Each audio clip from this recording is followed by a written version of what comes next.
शिकायला आपल्याला त्या ठिकाणी लागलेले आहेत. आधीमध्ये बरेच उपक्रम आपण त्या ठिकाणी घेतले जे आपल्यासाठी आशीर्वादित झाले. परंतु 6 अध्याय शिकण्यासाठी 7 महिन्यांचा अवधी लागलेला आहे आणि देवबाप्पाने तो सर्व अभ्यास आपल्यासाठी आशीर्वादित केलेला आहे.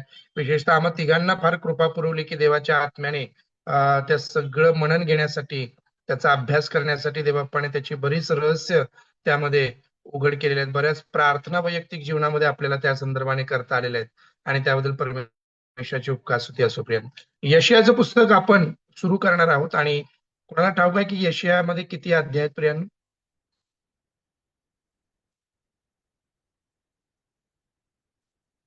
यशयाच्या पुस्तकामध्ये किती अध्याय आहेत? आपले बंधू नेहमी आपल्याला सांगत असतात 66. 66 अध्याय यशयामध्ये आहेत प्रियांनो. 66 पुस्तक कुठे आहेत? पवित्र शास्त्रामध्ये 66 पुस्तक आहेत, नाही का? आणि जणू काही प्रतिकात्मक रीतीने यशया संदेष्टाच्या द्वारे तो सर्व सार जणू त्याने त्या पुस्तकामध्ये उतरलेला आहे. प्रभू येशू ख्रिस्ताविषयी, मसीहाविषयी अद्भुत गोष्टी आपल्याला या पुस्तकामध्ये त्या ठिकाणी शिकायला मिळतात. 66 पुस्तकं आहेत. मग कल्पना करा, 66 पुस्तकं पूर्ण शिकायला आपल्याला किती काळ लागेल? किती जण तयार आहेत 66 पुस्तकं पूर्ण शिकायला? एवढा वेळ द्यायला किती जण तयार आहेत? इथे 6 अध्याय शिकायला 7 महिने लागलेले आहेत. यशयाचे 66 अध्याय पूर्ण शिकायला किती काळ लागेल प्रिया? 2 वर्ष, 3 वर्ष, नक्कीच. कदाचित 1.5-2 वर्षांचा काळ तरी त्या ठिकाणी जाईल. परंतु यशया पुस्तकाचा आपण सारांश रूपाने अभ्यास करणार आहोत प्रिया, नाही का? त्याची रूपरेषा आम्ही शिकण्याचा प्रयत्न करत आहोत. ती शिकत असताना मात्र अगदीच काही थोडकं थोडकं असं न करता प्रत्येक अध्याय प्रत्येक शब्द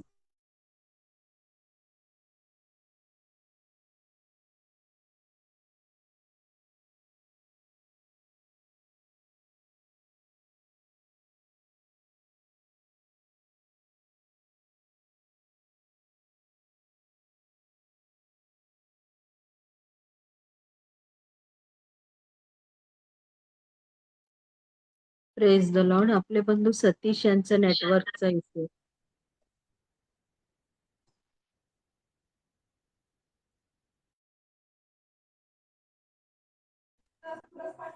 काही व्यत्यय आलाय ना दीदी? व्यत्यय आलाय हा, ना त्यांना? आले आले.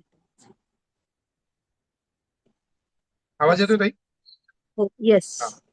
देवाची स्तुती असो प्रियांनो. नेटवर्कचा इश्यू आहे. परंतु प्रियांनो, जसं मी म्हटलं की 66 पुस्तकं आहेत. 66 पुस्तकं आम्ही सारांश रूपाने पाहण्याचा प्रयत्न करणार आहोत.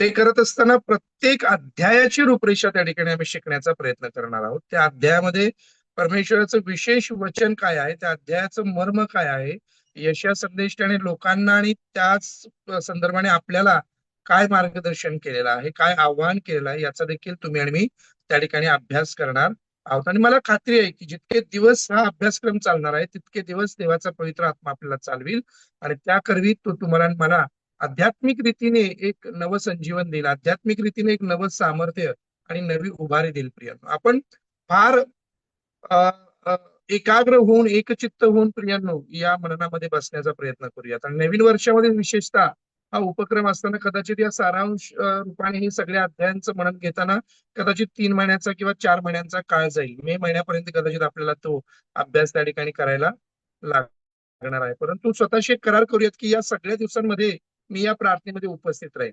जे काही अडचणीचे, संघर्षाचे, संकटाचे दिवस असतील ते आपण काढून टाकू. प्रभू आपल्याला कृपा पुरवेल. परंतु जितकं शक्य आहे, नाही का, तितकं कसोटीने आपण या अभ्यासामध्ये सहभागी होण्याचा प्रयत्न करूयात, जेणेकरून देव त्या ठिकाणी आपल्याला कृपा पुरवेल आणि आपल्यालाही आध्यात्मिक रीतीने देवाचा मानना त्या ठिकाणी प्राप्त करून घेता येईल. यशया या नावाचा अर्थ कोणाला माहितीये का हो?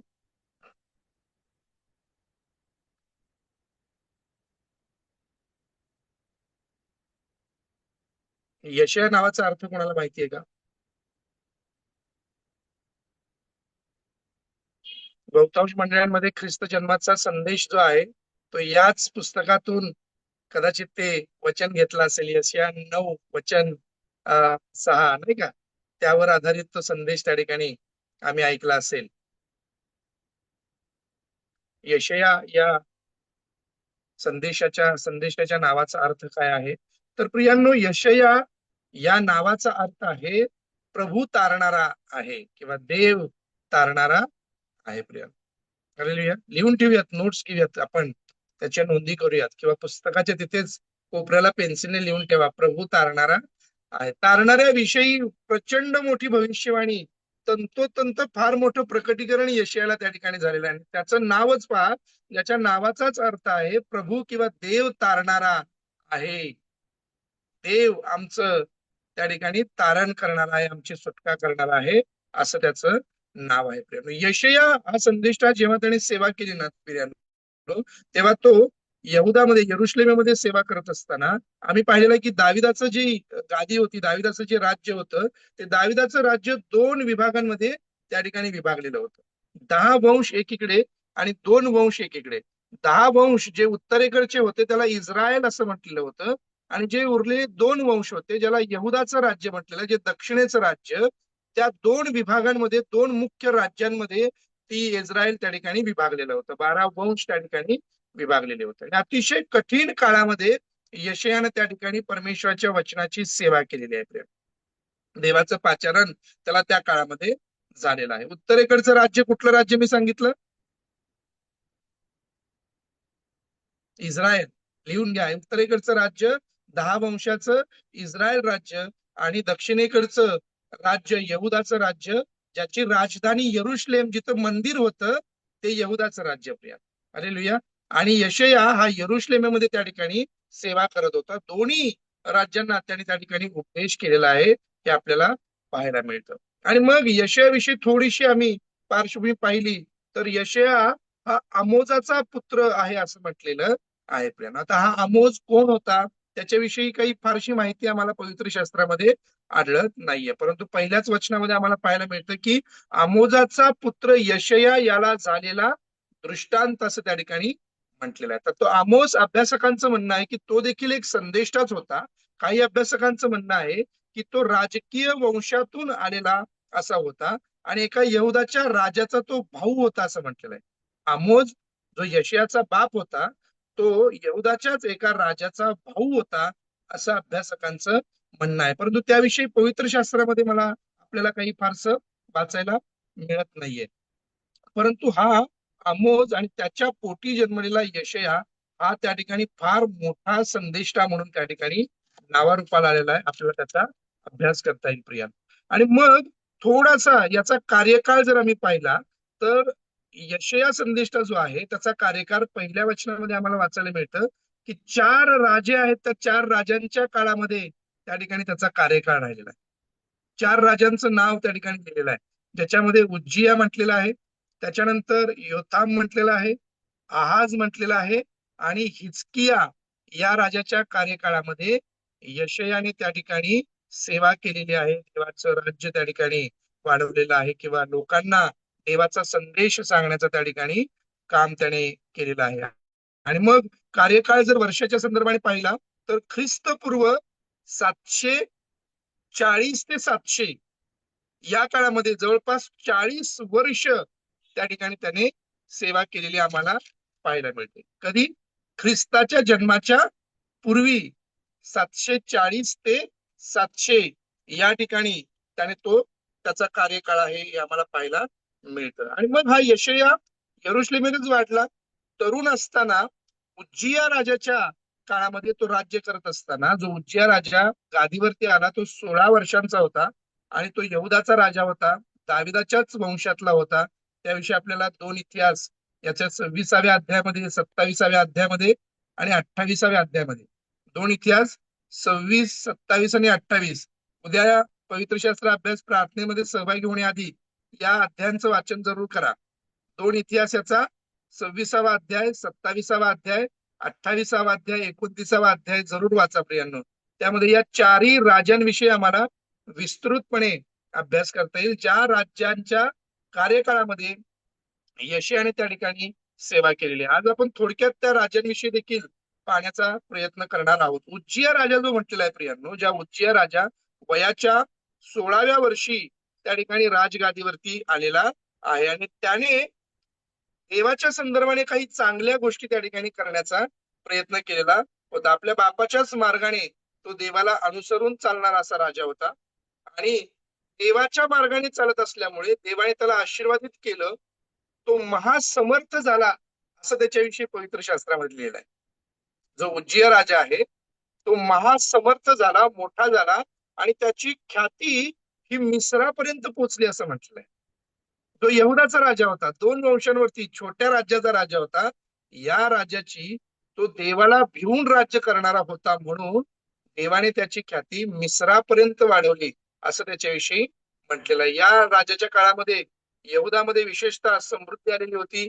त्याने झालेली बरीच यहुदाची पडझड, यरुशलेमेची पडझड बांधून काढलेली होती. सैन्य सगळं त्या ठिकाणी एकवटलेलं होतं आणि पुढे मात्र तो त्या ठिकाणी बहकला असं म्हटलेलं आहे. पुढे जेव्हा तो वयातीत झाला किंवा जेव्हा तो वृद्ध झाला तेव्हा तो बहकला असं म्हटलेलं आहे आणि परमेश्वराच्या मंदिरात जाऊन गर्वाने याजकांऐवजी स्वतःच सेवा करायला लागला असं त्याच्याविषयी म्हटलेलं आहे. आणि मात्र अशी सेवा त्या ठिकाणी जेव्हा याजकांऐवजी स्वतः त्याने करायला घेतली तेव्हा परमेश्वराने त्याला दंड केला आणि त्याला कोड आला असं त्या ठिकाणी म्हटलेलं आहे. ते कोड त्याचं गेलंच नाही. आणि मग आम्हाला माहिती आहे की जो कोडी असायचा, ज्याला महारोग म्हटलेला आहे, त्याला देवाच्या मंदिरात जाण्याची मुभा त्या ठिकाणी नियमशास्त्राच्या दृष्टीनं नव्हती. आणि मग जेव्हा त्याला कोड उठलं तेव्हा तो अलिप्त राहायला लागला आणि त्याच्याऐवजी योथाम हा जर त्याचा पुत्र आहे, हा योथाम त्याच्याऐवजी तो राज्य कारभार त्या ठिकाणी चालवायला लागला, जो दुसरा राजा आहे. पहिल्या वचनामध्ये यशाच्या काय सांगितलेलं आहे? उज्जिया राजा आणि योथाम राजा. हा योथाम राजा कोण आहे? हा उज्जियाचाच मुलगा आहे. याचा सविस्तर अभ्यास आपल्याला कुठल्या वचनामध्ये करता येईल? 2 इतिहास 26व्या अध्यायामध्ये 27, 28, 29 या अध्यायांमध्ये त्याचा त्या ठिकाणी सगळा अभ्यास करता येईल. प्रिया, आता यशया हे जे पुस्तक आहे ते यशया पुस्तक प्रामुख्याने 2 विभागांमध्ये विभागलेलं आम्हाला पाहायला मिळतं. 1 ते 39 हे अध्याय इस्रायल बाबेलाच्या बंदिवासात जाण्यापूर्वी यशयाने केलेली सेवा. किती ते किती अध्याय? 1 ते 39 हे अध्याय हे बाबेलाच्या बंदिवासात जाण्याच्या आधी यशयाने केलेली सेवा आणि 40 ते 66 हे अध्याय बंदिवासानंतर, बंदिवासात गेल्यानंतर यशयाने केलेली सेवा, अशी त्या पुस्तकाची विभागवारी त्या ठिकाणी केलेली आहे. यशयाने प्रामुख्याने देवाच्या लोकांनी म्हणजेच इस्रायलाने, म्हणजेच त्या 2 वंशाने यहुदाने, देवाच्या लोकांनी देवाविरुद्ध केलेली जी बंडखोरी आहे, देवाच्या वचनांकडे, देवाच्या सेवेकडे जे केलेलं दुर्लक्ष आहे, या संदर्भाने देवाच्या लोकांना दोष लावलेला आहे. जे देवाचे लोक, ज्या लोकांना परमेश्वराने अद्भुत रीतीने त्याचं नाव दिलेलं होतं, अद्भुत रीतीने चिन्ह चमत्कार अद्भुते घडवून त्यांना आपलंसं केलेलं होतं, तीच लोक जेव्हा देवाविरुद्ध फितूर झाली, देवाकडे त्यांनी पाठ फिरवली, अशा लोकांना दोष लावण्याचं काम यशया संदेशाने त्या ठिकाणी केलेलं आहे. त्याचबरोबरीनं त्या राजांच्या काळामध्ये जी सामाजिक अस्थिरता निर्माण झालेली होती, म्हणजे गोरगरिबांचा जो छळ होत होता, गोरगरिबांची जी पिळवणूक होत होती, त्या संदर्भाने देखील राजांना आणि लोकांना देखील त्याने त्या ठिकाणी दोष लावण्याचं काम केलेलं आहे.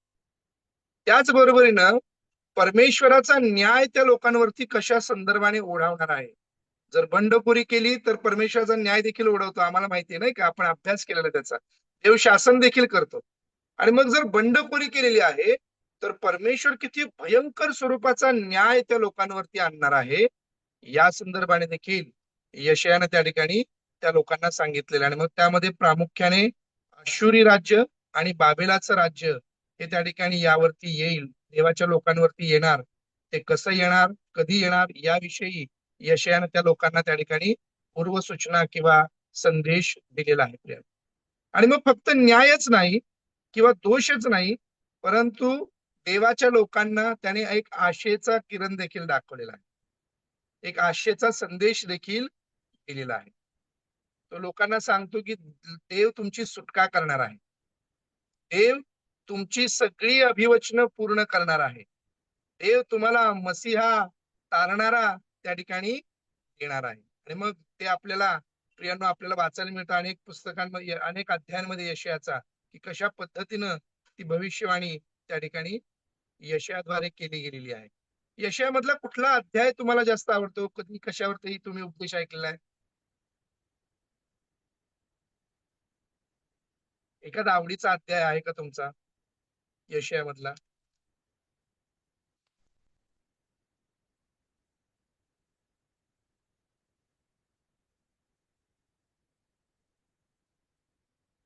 नाहीये का? वाचलेलंच नाही आतापर्यंत?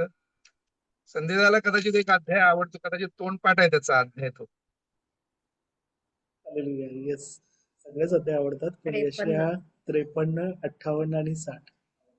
येस, तू सांगण्याच्या आज नीताने सांगितलं त्याला यशया 53 आवडतो. हालेलुया. येस, संदेशाला यशया 53 आवडतो. तुम्हाला कुठला अध्याय आवडतो का? की तुम्ही कधी अभ्यास केलाय का यशया पुस्तकाचा, किंवा वाचन झालंय का यापूर्वी कधी? यशया 53 सर्वांनाच. यशया 55 मला आवडतं. यशया 55. येस. अजून यशया 60. यशया 60. उठ प्रकाशमान हो. हालेलुया. प्रकाशाविषयी सांगितलेले, प्रकाश उदय पावणार, प्रकाश येणार आहे. हालेलुया. मला यशया 9 फार आवडतो. मला 25 तारखेला वचनावर बोलण्याची जेव्हा संधी मिळाली, तेव्हा याच 1 आणि 2 या वचनांवरती त्या ठिकाणी मार्गदर्शन करण्यात आलं देवाच्या पवित्र आत्म्याने, की देव कसा विपत्तीतून सोडवणार आहे, परमेश्वर कसा अंधकारातून आमची सुटका करणार आहे, परमेश्वर जे अप्रतिष्ठा पावलेले आहेत त्यांची कशी प्रतिष्ठा त्या ठिकाणी करणार आहे. हालेलुया. या संदर्भाने यशायाने फार सुंदर त्या ठिकाणी भविष्यवाणी केलेली आहे, जी मसीहाविषयी आहे, तारणाऱ्या विषयी त्या ठिकाणी आहे. प्रिय, अजून कोणी अभ्यास केलाय का? 3-4 आहेत का यशया पुस्तक वाचलेले? ज्यांनी केलेलं नाही त्यांच्यासाठी चांगली बातमी आहे. आपण करणार आहोत, आपण तो सगळा अभ्यास करणार आहोत. परंतु ज्यांनी वाचलंय त्यांना आवडणारा एखादा अध्याय, शास्त्रभाग आहे का? एखादं वचन आहे का? मी पण वाचलंय सर, पण लक्षात पाठ नाही, नाही. हो. पाठ नाहीये. हरकत नाही. 2-3 वेळा देव कृपा 2-3 पुरवत आहे. वेळा देव तुम्हाला पुन्हा त्याची आठवण करून देणार आहे. देव सगळे अध्याय आपल्याला शिकवणार आहे. हालेलुया. आणि फार सुंदर ते म्हणा, आज अभ्यास करताना एक फार सुंदर त्या ठिकाणी गोष्ट माझ्या वाचनात आली, आणि ते पहिल्या अध्यायामधलीच आहे. प्रियांनो, सारांश रूपाने आपण पुढे जाण्याच्या आधी मी थोडीशी वेळ घेऊन त्याच्यावरती बोलेन, की ज्या ठिकाणी म्हटलेलं आहे की बैल आपल्या धण्याला ओळखतो, गाढव आपल्या मालकाचं ठाण ओळखतो, परंतु परमेश्वराचे लोक परमेश्वराला ओळखत नाहीत. परमेश्वराचे लोक परमेश्वराला ओळखत नाहीत. ज्यांनी देवाचा अनुभव घेतलेला आहे, त्याच्या चांगुलपणाची चव चाकलेली आहे, ज्यांनी त्याचे अद्भुत चिन्ह चमत्कार अनुभवलेले आहेत, ते लोक देवाविरुद्ध फितूर होतात. बैलाला आपल्या मालकाची आठवण असते. गाढव देखील आपल्या मालकाच्या ठाण्यात गोठ्यात जाऊन व्यवस्थित उभं राहतं. त्याला कोणी हाकण्याची गरज नसते, ते आपोआप जाऊन त्या ठिकाणी उभं राहतं. परंतु तुम्ही आणि मी सर्वत्र फिरून देवाच्या छावणीत न जाता देवाच्या छावणीच्या बाहेर आम्ही त्या ठिकाणी फिरण्याचा प्रयत्न करत असतो. आणि देव करेल, कृपा पुरवेल, देव आपल्याला पुन्हा देवाची ओळख करून देईल या पुस्तकाद्वारे. आपण प्रार्थना जरूर करूयात की देव आपल्याला त्या ठिकाणी आशीर्वादित करेल. ज्या 4 राजांविषयी आपल्याला त्यामध्ये सांगितलं नाही, त्या 4 राजांची थोडीशी पार्श्वभूमी आपण पाहण्याचा प्रयत्न करूयात. काय काय नाव आहेत त्या 4 राजांची?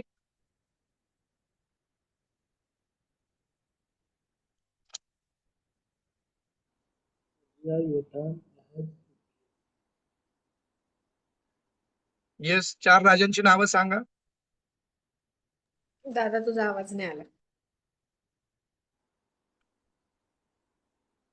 उज्जिया, योथाम, आहाज, हिजकिया.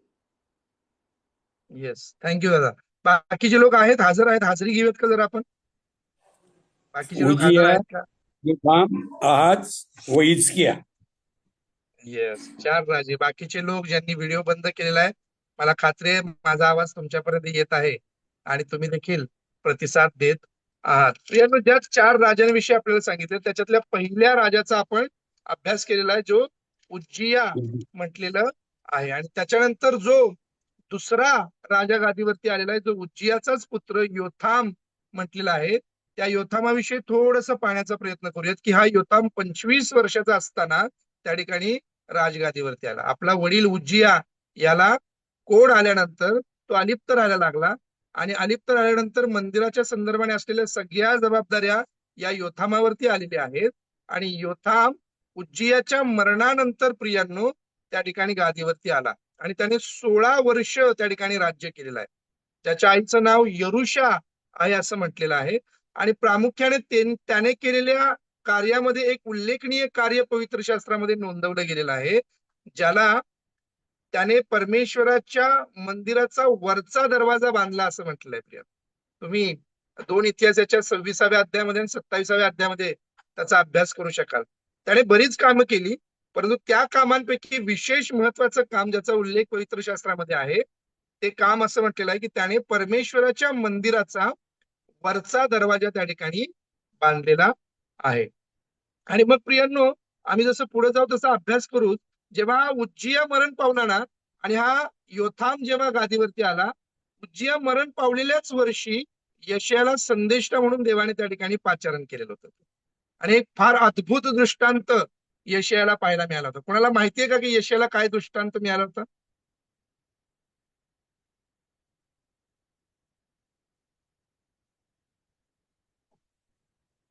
यशायाला काय दृष्टांत पाहायला मिळाला होता? कोणाला आठवतं? कोणाच्या ऐकण्यात आहे? कोणी वाचलंय? यशया तू सांगू नको, बाकीच्या लोकांना संधी.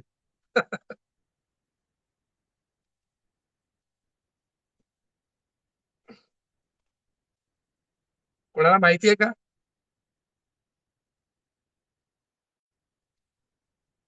यशया बहुतेक वाचनाला आलेलंच नाहीये लोकांच्या, नाही का? जुना कराराकडे जरासं बहुतेक आपली लोक दुर्लक्ष करतात वाचनाकडे. यशया प्रियांनो 6व्या अध्यायामध्ये आपल्याला त्याविषयी वाचायला मिळेल की यशयाला झालेलं पाचारण त्या ठिकाणी किती अद्भुत होतं. त्याने स्वर्ग उघडलेला आणि परमेश्वरला सिंहासनावर बसलेला पाहिलं. प्रिया, त्याच्या जाग्याच्या सोग्यांनी अख्खं मंदिर भरून गेलेलं होतं.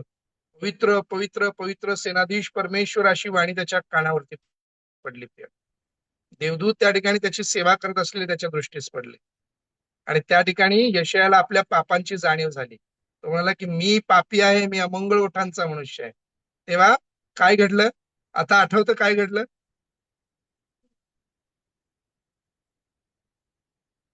कोणाला आठवतं का की काय घडलं? येस, एक इंगळ घेऊन त्याच्या जिभेला त्या ठिकाणी त्या दूताने लावला आणि त्याला शुद्ध केलं. परमेश्वर त्यातून जणू हाच उपदेश दिला की आमची पाप कितीही लाखेसारखी लाल असली तरी परमेश्वर ती शुद्ध करणारा आहे. प्रियांनो, आणि मग हा उज्जिया ज्या वेळेला मरण पावला, ज्या वर्षी योथाम हा राजगादीवरती आला, त्याच वर्षी संदेष्टा म्हणून यशयाला त्या ठिकाणी पाचारण झालेलं आम्हाला वाचायला मिळतं. योथाम जेव्हा मरण पावला तेव्हा योथामाचाच मुलगा आहाज त्या ठिकाणी राजगादीवरती आला. ज्या आहाजाविषयी जर तुम्ही पवित्र शास्त्रामध्ये वाचाल प्रियांनो, तर आम्ही भयभीत होऊ असं त्याने कार्य त्या ठिकाणी केलेलं आहे. अशा कृती त्याच्या त्या ठिकाणी उल्लेखलेल्या आहेत. अतिशय दुष्ट असा हा पुत्र दाविदाच्याच वंशातला म्हटलेला आहे. प्रियांनो, त्याने त्या ठिकाणी फार भयंकर कृत्य केलेले आम्हाला वाचायला मिळतात. 20 वर्षाचा असताना गादीवरती आला. 16 वर्ष त्याने राज्य केलं. आणि गादीवर आल्या आल्या पहिल्यांदा त्याने काय काम केलं असेल तर त्याने बालाच्या कोरीव मूर्त्या त्या ठिकाणी बनवायला सुरुवात केली. त्याच्यापूर्वी त्याच्या वाडवडिलांनी दाविदाच्या वंशाप्रमाणे देवाची सेवा त्या ठिकाणी केलेली होती. परंतु हा आहाज जेव्हा विशेषतः गादीवरती आला तेव्हा त्याने बालांच्या कोरीव मूर्त्या सुरू केल्या. पेगन चालीरीतीप्रमाणे त्याने स्वतःच्याच मुलांचं होमार्पण केलेलं वाचायला मिळतं. प्रिया, स्वतःची मुलं त्याने होमात देऊन त्या ठिकाणी अर्पिली. किती भयंकर कृत्य आहे पहा प्रिया, नाही का? आणि मग प्रियांनो, त्याने देवाविरुद्ध अशी बंडखोरी केल्यामुळे देवाने अनेक राजे यहुदावरती उठवले. आराम्याकडून यहुदाचा पाडाव झाला. पेकह नावाच्या एका व्यक्तीकडून यहुदी लोकांचा जवळपास 1,20,000 लोकांचा त्या ठिकाणी संहार झालेला पाहायला मिळतो. कारण देवांचा क्रोध या लोकांवरती ओढावलेला होता. कारण हा राजाच त्या ठिकाणी दुष्ट होता. इतकंच नाही तर यहुदाचेच भाऊबंद इस्रायल जे 10 वंश त्यांनी देखील यहुदावरती स्वारी केलेली आहे आणि यहुदाची लूट केलेली आम्हाला वाचायला मिळते. पण त्यावेळेला जेव्हा इस्रायलाने यहुदातील सगळ्या स्त्रिया लहान लेकरं यांना बंदी करून घेऊन चाललेले होते ना, तेव्हा ओदेद नावाचा एक संदेष्टा होता. ज्या ओदेद संदेष्टाने इस्रायलाच्या वाटेत उभा राहिला आणि त्यांना म्हणाला की तुम्ही आपल्या भाऊबंधांना कशाला तुरुंगात टाकता, त्यांना कशाला बंदिवासात घेऊन जाता. असं जर केलं तर परमेश्वराचा क्रोध तुम्हावरती भडकेल, परमेश्वर तुमच्यावरती चिडेल, त्यांना सोडून द्या.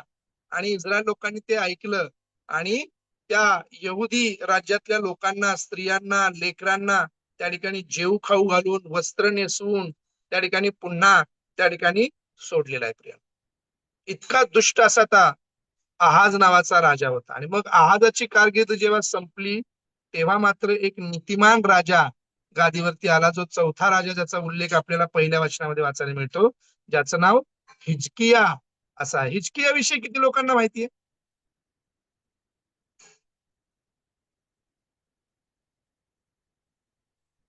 हिजकिया विषयी किती लोकांना माहिती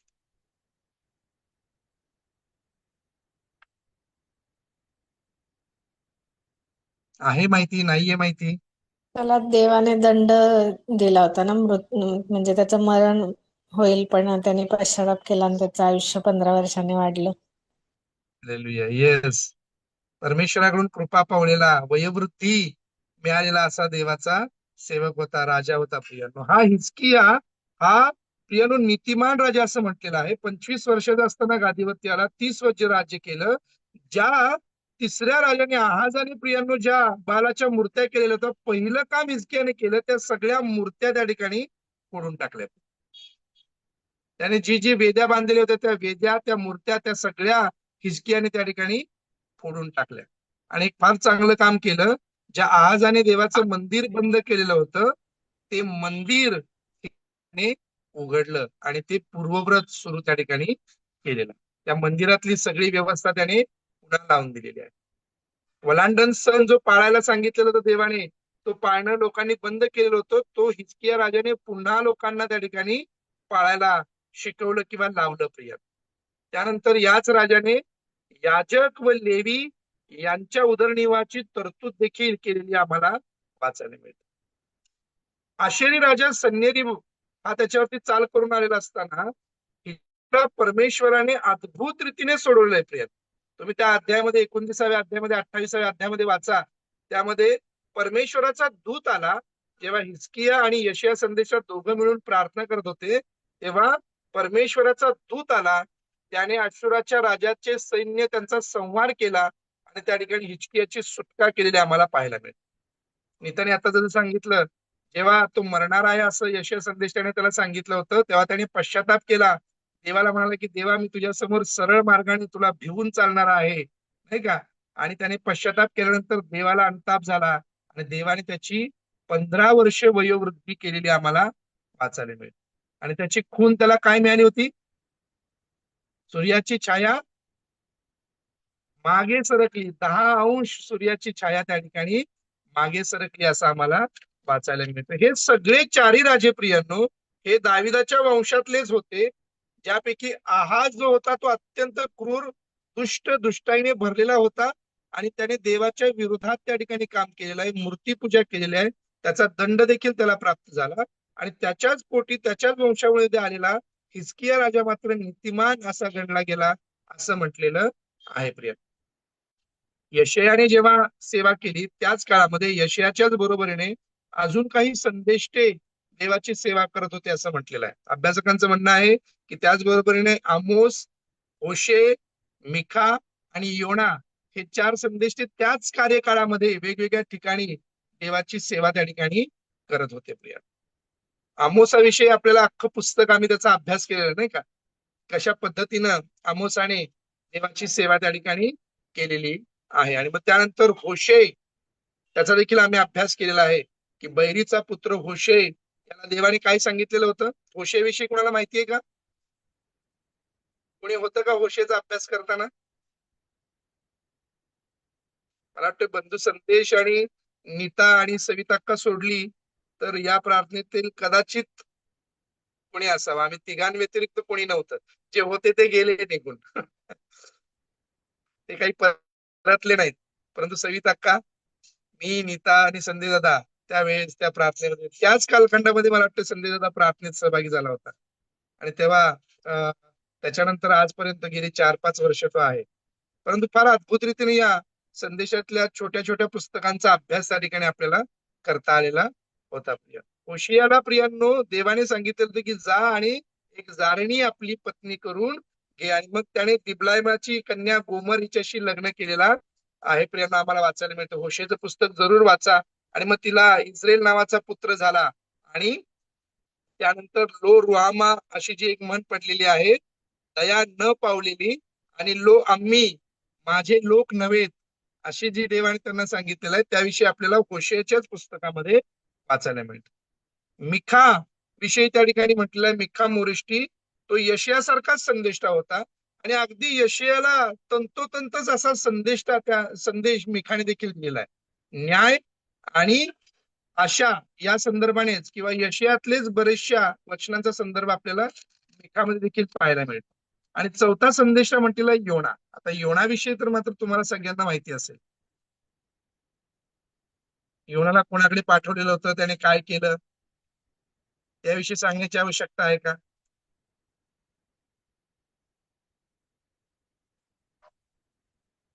आहे का आवश्यकता?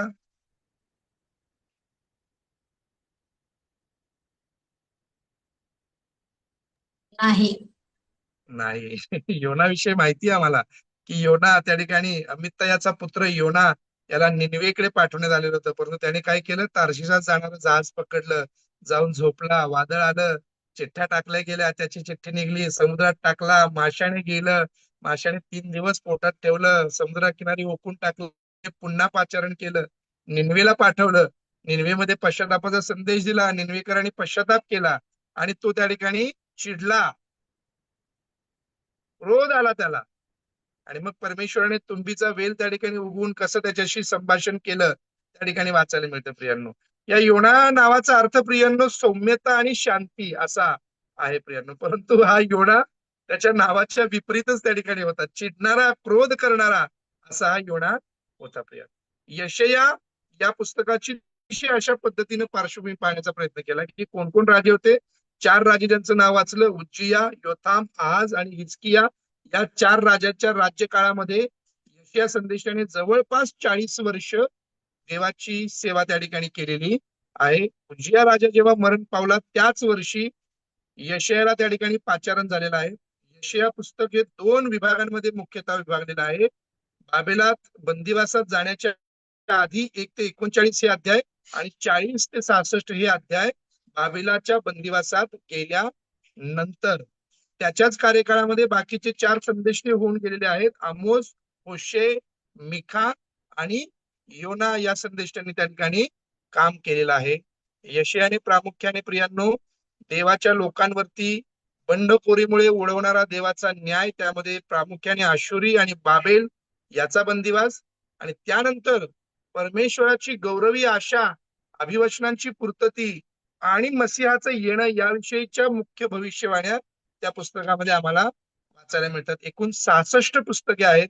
त्याचा आपण सारांश रूपाने येणाऱ्या दिवसांमध्ये अभ्यास करणार आहोत. बंधू संदेश आणि सुजाताई यांना जर याविषयी काही बोलायचं असेल तर पुढील वेळ ते घेतील.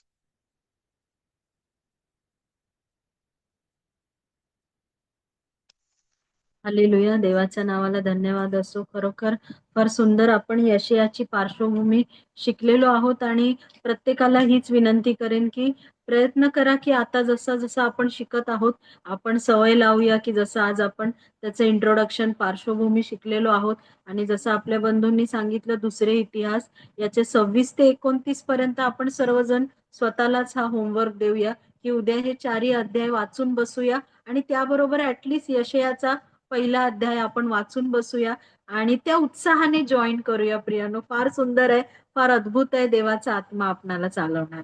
आमेन. हालेलुया, प्रभू येशू ख्रिस्त नावाला करू. आणि खरोखर ही देवाची कृपा आहे प्रियानो की पवित्र आत्म्याद्वारे आपल्याला ही प्रेरणा मिळाली आहे की 4 वर्षाच्या कालावधीनंतर आपण पुन्हा एकदा जुन्या कराराकडे आलेलो आहोत.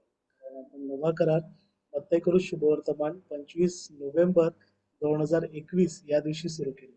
जवळपास 4 वर्षे 10 महिने झालेले आहेत की आपण मत्तई पासून इफिस पत्र पूर्ण केल्यानंतर आता पुन्हा एकदा सारांश रूपाने शिकण्यासाठी यशाया पुस्तकाकडे आलो आहोत. आणि माझा विश्वास आहे प्रियानो की देव याद्वारे आपण पुन्हा एकदा आपणा सर्वांची पायाभरणी करत आहे. आपण वचनामध्ये भक्कम होऊया. 2026 वर्ष आपणा सर्वांसाठी पायाभरणीचं होणं गरजेचं आहे. कारण जर पाया मजबूत असेल तर घर स्थिर राहतं प्रिय, नाही का? आपला पाया विश्वास प्रभू येशू ख्रिस्त या खडकावर जर बांधलेला आहे तर आपलं विश्वासाचं घर स्थिर आहे. कारण संकट येणार, हल्ले होणार, किंबहुना मी तुम्हाला स्पष्टपणे सांगू इच्छितो, जसे जसे दिवस पुढे जातील तसे तसे हल्ल्यांची तीव्रता आणि वारंवारता दोन्ही वाढतात. आणि जर या हल्ल्यांना तुम्हाला मला तोंड देऊन टिकायचं आहे तर आपल्याला आपला पाया मजबूत करणं गरजेचं आहे. म्हणूनच आपण पायाभरणीपासून पुन्हा एकदा देवाच्या वचनाचा अभ्यास करत आहोत. यशया, जसं बंधू सतीश यांनी सांगितलं की पवित्र शास्त्राचा पूर्ण सार किंवा एक गाभा जो आहे तो यशया संदेशाच्या पुस्तकात आपल्याला सापडतो.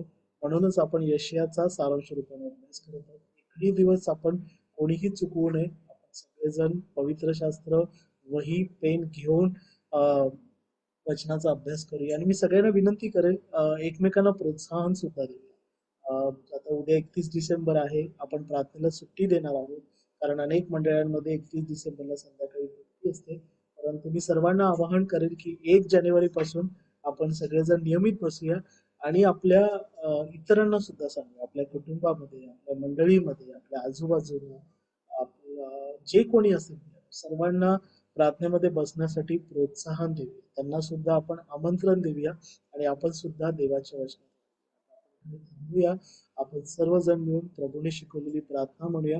त्यानंतर आपल्यामध्ये घाडगेपणा सगळे आहेत ते आपल्याला आशीर्वाद देतील आणि मग आपण प्रभूने शिकवलेली प्रार्थना म्हणू आणि या रात्री गीत गाऊ. प्रार्थनेची सर्वजण मिळून प्रभूने शिकवलेली प्रार्थना.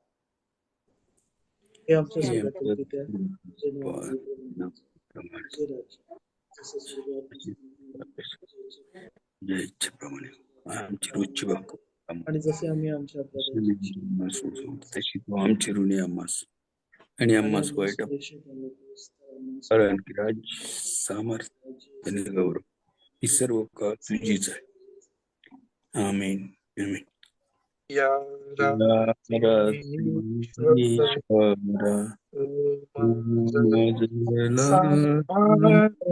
आयुष्य राखीता करा प्रति